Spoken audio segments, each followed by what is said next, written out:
científico e tecnológico em relação aos países desenvolvidos ou industrializados. Para nós, o pior subdesenvolvimento é a dependência do conhecimento. E as potências industrializadas, elas desenvolvem uma política de nos manter na dependência do conhecimento. Na nossa vida do dia a dia, dentro da nossa prática de convivência com os problemas de cooperação internacional, nós sentimos efetivamente uma preocupação velada, subreptícia dos países em desenvolvimento de não repassar determinados tipos de tecnologia, para manter exatamente os países em desenvolvimento sob seu jugo, sob a dependência nessa área de conhecimento científico e tecnológico. Eu poderia citar N exemplos, mas não vou me deter muito nisso, e inclusive, há poucos dias ainda conversava com o professor Fontes sobre esse problema, sobre uma nefasta ordem de um organismo internacional, e isso chegou nas nossas mãos, a nível de governo, uma orientação maléfica de que o Brasil, que já faz moça a muitos países industrializados, em termos de informática e de outras áreas no ramo industrial, de que não se estimulassem projetos de tecnologia de ponta, mas projetos na área social, com aquele slogan: o país está em miséria, o país tem fome, então vamos repassar dinheiro para matar a fome dos brasileiros e não tecnologia de ponta. Isso é realmente criminoso. É criminoso. E, infelizmente, alguns maus brasileiros estão entrando nesse jogo e estão fazendo esta política. Com que interesses, eu não quero analisar. São interesses escusos de alguns elementos que detêm uma facção do poder na mão e que ainda estimula esse tipo de convivência com esses organismos em termos de não repassar tecnologia de ponta. Desta maneira, não se apresentam também nos países subdesenvolvidos os mesmos efeitos sociais nocivos do modelo dominante do progresso científico e tecnológico, como esse modelo contribuiu ainda para reforçar alguns dos efeitos mais negativos do processo de subdesenvolvimento. Alto desemprego estrutural. Não precisamos nem falar sobre isso, nós estamos sabendo o que está acontecendo. Subemprego massivo, destruição ecológica, contaminação, gigantismo e concentrações urbanas e industriais, problemas de desigualdades técnicas e econômicas entre o campo e a cidade, entre empresas modernas e tradicionais, incapacidade de geração do desenvolvimento científico e tecnológico interno e o crescimento da evasão escolar em todos os níveis, entre outros tantos males.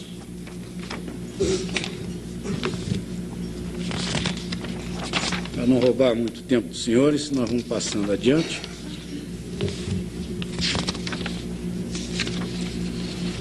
Vamos nos deter um pouco na automação, no emprego e no trabalho.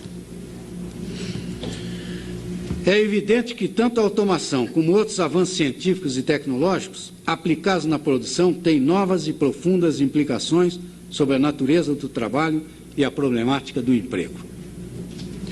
Já mencionamos a obsolescência de um conjunto crescente de conhecimentos e habilidades, e ainda de grupos de ocupações, o que naturalmente gera a obsolescência dos sistemas e conteúdos tradicionais de educação e formação profissional. Por outro lado, a automação requer novas formas de organização e divisão do trabalho, cujos possíveis efeitos sobre a qualificação ou desqualificação da força de trabalho se fazem sentir de maneira acentuada.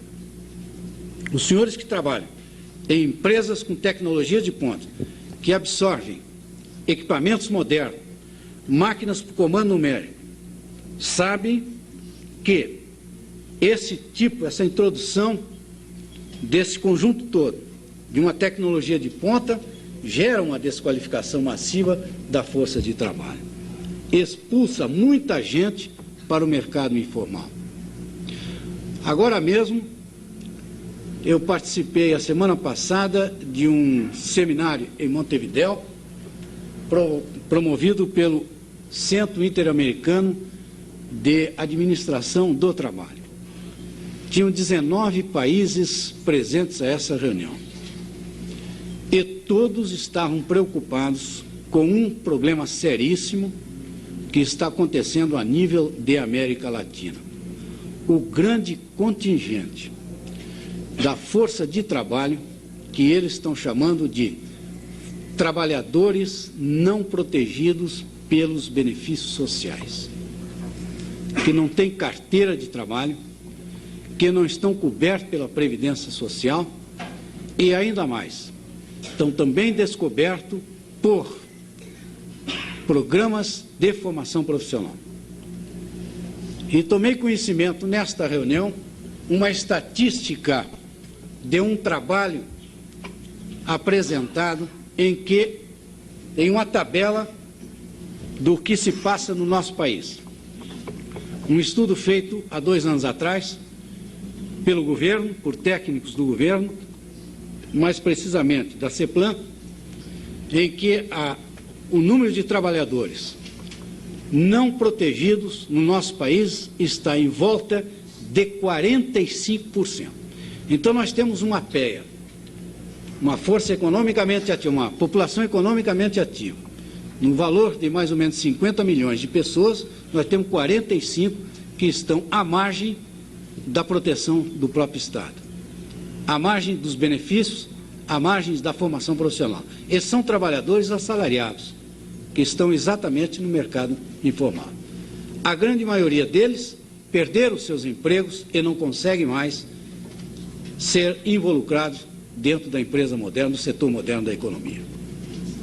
Daí reside uma grande preocupação em todos esses países, e há uma preocupação interna no país, no Brasil, de se trabalhar com esses setores marginalizados. Porque o setor formal da economia, ele está estruturado. A formação profissional está atendendo, e eu creio que está atendendo bem, a esse setor formal da economia. A preocupação maior em termos hoje de governo é com uma formação profissional que atinja esses trabalhadores. Não é no sentido de qualificá-los para que eles entrem novamente no setor formal. Porque o setor formal está expulsando gente, cada vez vai expulsar mais. Ele está sendo enxugado. É para que ele possa efetivamente se desempenhar com eficiência e eficácia naquele trabalho que ele realiza no seu dia a dia.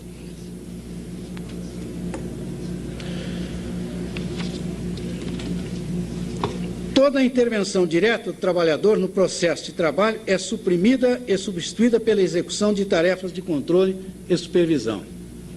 Essas tarefas rotineiras não requerem qualificação nem treinamento especial, o que gera no trabalhador um sentimento de impotência e frustração oriundo da defasagem entre a grande responsabilidade a seu cargo e o desconhecimento e falta de controle do processo produtivo. Nos sistemas automatizados, as funções de controle, concepção e programação da produção se encontram centralizadas nos diretores das empresas e nos escritórios de consultores externos, os quais constituem um grupo cada vez mais reduzido, o que faz maior a distância que separa as tarefas de concepção, que requerem altas qualificações, e as tarefas de execução, que não requerem elevada qualificação. Desta forma, a maioria dos conhecimentos, ocupações e habilidades produtivas desaparecem ao serem efetivamente substituídos por processos automatizados. Ao se utilizar esse sistema, surgem, então, 2 tipos de trabalhadores.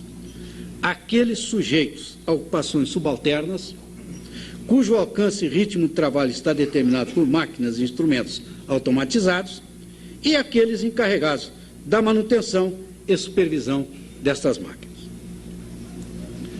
Os primeiros nem sequer necessitam de conhecimentos mínimos gerais. Necessitam somente de hábitos de disciplina, atenção e capacidade para responder sistematicamente a estímulos sensoriais. É um comando lá, uma luzinha que indica que o processo está com defeito. Aí vem o pessoal da manutenção e da supervisão, pessoal de maior qualificação. Os segundos requerem conhecimentos científicos específicos, rapidamente adquiridos em universidades ou em centros de formação profissional. Sua qualificação é cognitiva e habilidade para compreender manuais de instrução e quadros de instrumento. A capacidade de concepção e desenho do processo produtivo alcança seu máximo grau de concentração em um pequeníssimo número de pessoas altamente qualificadas e especializadas. O resto da força de trabalho perde sua importância específica no processo produtivo, se transformando em simples e indiferenciado fator de produção, considerando que é facilmente substituído.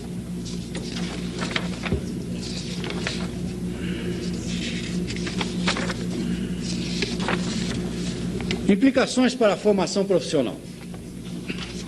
A análise da evolução histórica da qualificação ocupacional ao longo das diferentes etapas do desenvolvimento da produção industrial permite identificar uma clara tendência à maior desqualificação cognitiva e ocupacional em setores cada vez maiores da força de trabalho.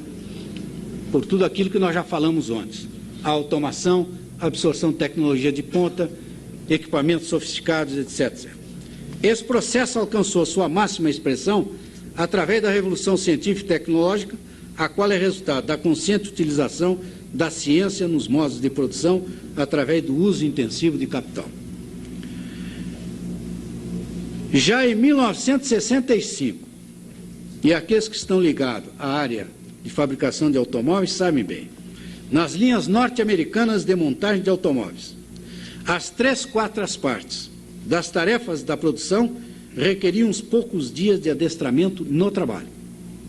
Situação que se expande rapidamente a quase todos os setores da produção e de serviço, devido ao rápido processo de simplificação, fragmentação e rotinização do trabalho. A qualificação requerida pela maioria das ocupações pode ser adquirida no próprio local de trabalho, bastando que os trabalhadores possuam os conhecimentos e habilidades mentais básicas adquiridas ao longo de 8 ou 9 anos de escolaridade formal.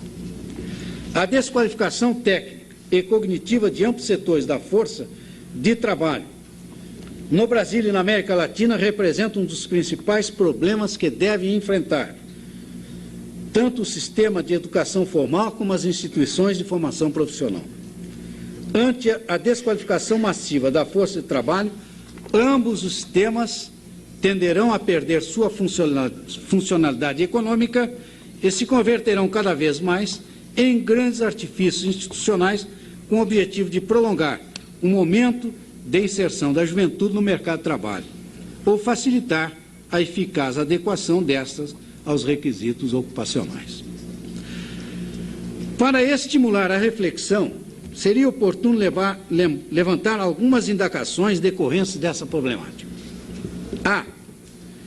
Frente às rápidas mudanças qualificativas na tecnologia de produção e na estrutura de ocupações e ofícios, quais os novos objetivos de formação que deveriam assumir as instituições de formação profissional? É um questionamento. B. Que papel deveria desempenhar a formação prévia ao trabalho ou a formação contínua e as oportunidades de reconversão ocupacional e atualização? C. Qual poderia ser o modelo mais adequado de formação ante esta problemática? D. Na suposição de que a formação profissional deveria orientar-se fundamentalmente para a adoção de múltiplas oportunidades de formação contínua e de reconversão ocupacional da força de trabalho empregada, qual seria o papel da educação escolar formal? Que tipo de relações deveria existir entre o sistema educativo formal e o sistema de formação profissional? As respostas adequadas a essas interrogações representam um dos mais importantes desafios que enfrentam as instituições de formação profissional na América Latina na presente década. Essas interrogantes eu deixo com os senhores, para que os senhores possam pensar em termos daquilo que nós estamos fazendo.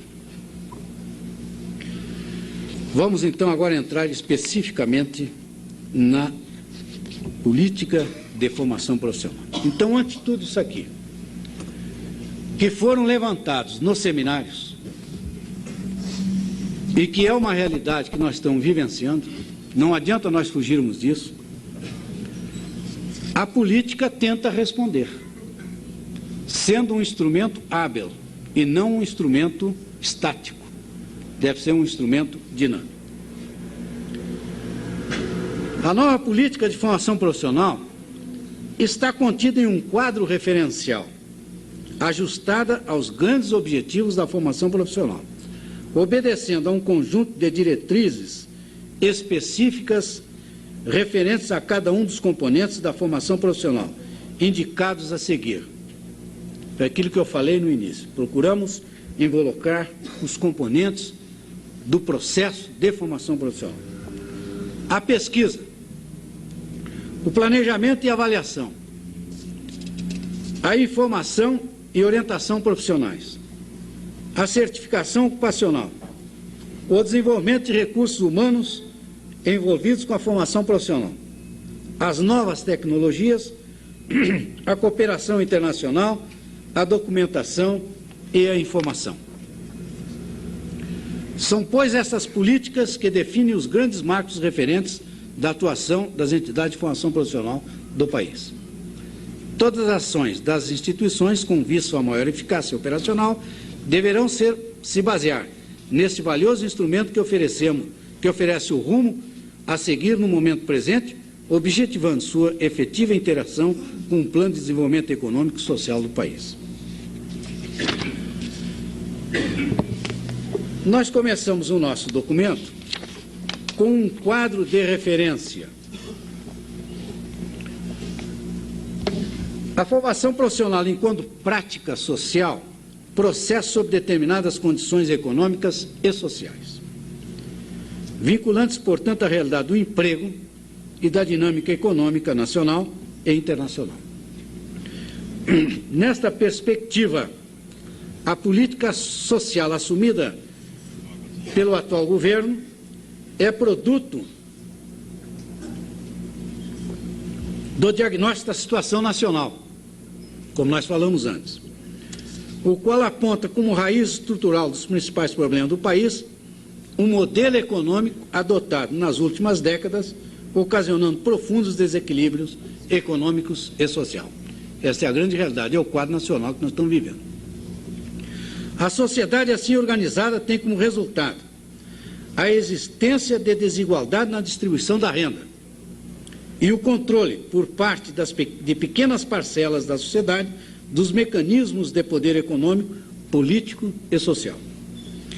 Dentre outros aspectos, o diagnóstico da realidade nacional indica, em síntese, coexistência de dinâmicas de produção profundamente desiguais, convivendo alta tecnologia com produção artesanal. Nosso país é um continente onde nós vamos encontrar regiões com alta tecnologia e vamos encontrar regiões menos desenvolvidas com uma tecnologia, se podemos chamar de tecnologia, muito mais um trabalho artesanal do que um processo realmente industrial. Altas taxas de subutilização da força de trabalho. Intenso processo migratório, incrementando o crescimento da população economicamente ativa urbana e, em consequência, os contingentes do denominado setor informal, que nós já falamos antes. Elevado número de pessoas analfabetas e semi-alfabetizadas. A esse quadro, evidenciado pelo diagnóstico,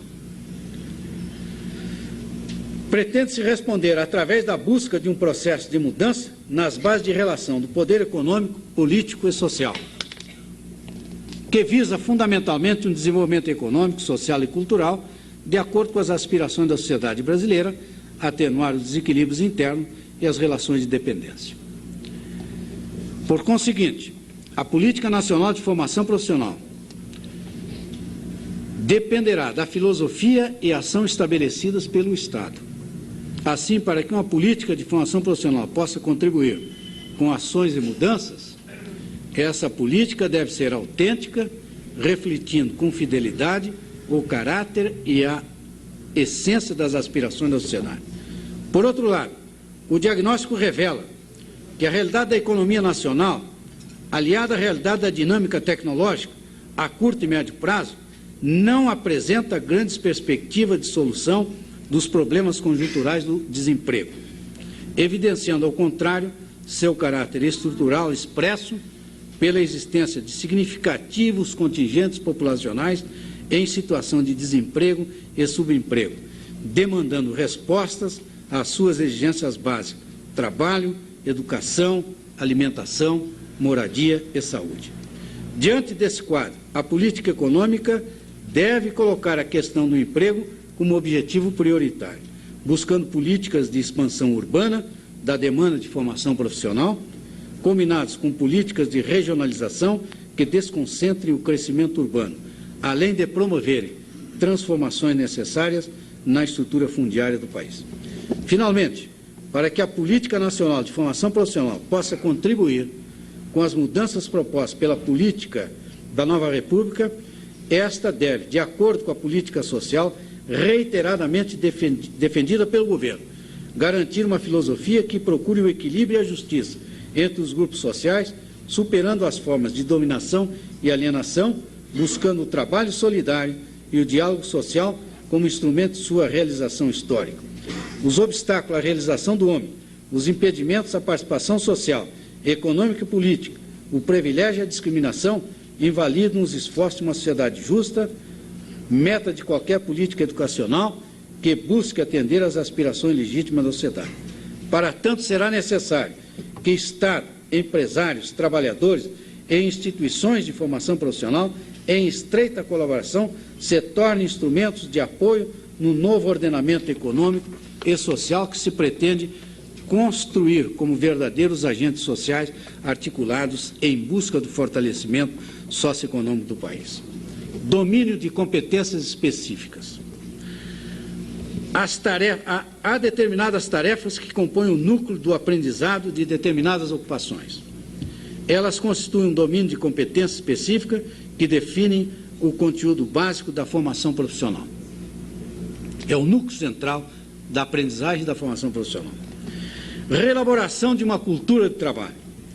É preciso destacar que o conceito de reelaboração cultural sugere um processo dinâmico do estudo de valores, mesmo porque a mudança de comportamentos só é válida se passar por uma revisão não impositiva dos valores.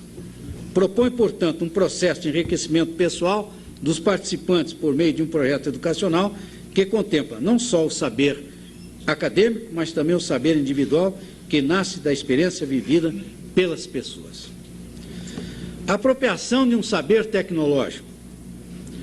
A apropriação do saber tecnológico é elemento central de uma adequação da formação profissional. Esse saber, ao mesmo tempo que implica uma determinada configuração do trabalho, num momento dado, possibilita a reformulação de outras configurações possíveis. Além disso, é fundamental para que o trabalhador possa acompanhar os processos que ocorrem no campo de conhecimentos relacionados com a sua profissão. Qualquer projeto de formação profissional que pretenda ser veículo de acesso ao direito do trabalhador deve incluir, portanto, os aspectos operacionais, culturais e tecnológicos da atividade produtiva a que se refere. Esses aspectos implicam que a formação profissional abrange o homem como um todo, uma educação integral, dando-lhe condições que o façam progredir permanentemente em seu âmbito de trabalho, bem como perseguir, em forma constante, o saber através da oportunidade oferecida pelo Sistema Nacional de Formação de Mão de Obra, e nessa perspectiva define-se os objetivos adiante assinalados. Arrolamos como objetivos da formação profissional, procurando compatibilizar os pregados pela OIT, mais aqueles que se levantou da análise das sugestões dos participantes, os seguintes: proporcionar condições para o acesso a um trabalho produtivo, incluídos o trabalho autônomo e a conquista do emprego, que corresponde às aptidões e aspirações pessoais do trabalhador, bem como às necessidades e expectativas da empresa e do país. Esse é um dos objetivos fundamentais. 2. Desenvolver uma consciência crítica e transformadora no trabalhador, possibilitando condições dignas do exercício profissional, de maneira a compatibilizar os seus interesses com os da organização a que ele pertence. 3. Garantir a capacitação e o aprimoramento técnico do trabalhador com vistas ao incremento da produtividade, considerando, entre outros fatores, os fatores de qualidade, tempo e custo. 4. Proporcionar condições aos trabalhadores para se protegerem contra o desemprego, subemprego e perda de renda, através de programas de formação profissional abertos e flexíveis. É o retorno aos centros de formação profissional. Dá oportunidade para que o trabalhador, na medida em que ele se sinta desqualificado por força da introdução de novas tecnologias, que ele venha aos centros de formação profissional à busca de uma reconversão ocupacional ou então a qualificação para o exercício de uma nova ocupação. Para isso, nós temos que ter programas bastante abertos e flexíveis. 5º, preparar o trabalhador mediante uma formação de qualidade em questões de segurança e higiene do trabalho, contra os riscos profissionais. Isso foi colocado visando fundamentalmente um fenômeno que está acontecendo no nosso país. O Brasil é hoje praticamente o campeão no mundo em acidentes do trabalho. E há poucos dias eu ainda vi uma estatística em que, dentro desse contexto, o Rio Grande do Sul é o estado que está liderando acidentes do trabalho. Tem o maior número de acidentes do trabalho. Quer dizer, aí é que vai incidir uma ação do Ministério do Trabalho no que se refere à inspeção do trabalho, para evitar esse grande prejuízo que o país tem. Então, nós colocamos isto e foi uma chamada de atenção por parte dos técnicos de empresa que estavam nos nossos seminários, lembrando os riscos que os trabalhadores são submetidos, porque muitas vezes as empresas não têm cuidado com relação à segurança do próprio trabalhador. Contribuir para um avanço social, cultural e econômico e uma adaptação contínua às mudanças, com a participação de trabalhadores, empresários e governo. 7.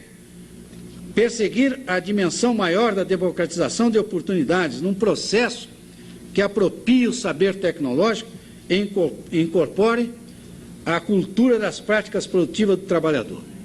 E 8. Incentivar o hábito da leitura, indispensável ao acompanhamento da evolução científica e tecnológica. Aqui já involucra uma chamada aos métodos da formação profissional, muito mais métodos pedagógicos do que métodos didáticos. E nós, no Brasil, felizmente, lideramos em toda a América Latina. Eu falo pelo Senai, não vou falar pelas outras instituições. É uma instituição que adotou, já há muitíssimos anos, uma metodologia de instrução individualizada. Uma metodologia que repousa fundamentalmente em um método pedagógico, em linhas pedagógicas, que visam desenvolver a capacidade de leitura, leitura reflexiva, desenvolver a capacidade crítica, a capacidade de observação, etc., etc. Baseado fundamentalmente naquilo que os pedagogos afirmam, que no mundo moderno, sábio é aquele que sabe buscar o conhecimento aonde ele estiver. Quer dizer, ele sai do processo de formação profissional, está dentro de uma empresa, num determinado momento. Há uma evolução qualquer dentro da sua profissão, ele tendo o hábito de leitura, ele vai buscar o conhecimento aonde ele estiver, através da leitura, da pesquisa bibliográfica, etc., etc. Nós procuramos, pelo menos, nos nossos programas, buscar isso. Então, fizemos constar exatamente isso. As diretrizes. Aqui residem as grandes linhas. Os programas de formação profissional devem atender às necessidades socioeconômicas do país, preservadas as características regionais. Isto é de suma importância. Como nós estamos com um mercado de trabalho que é muito mutante, está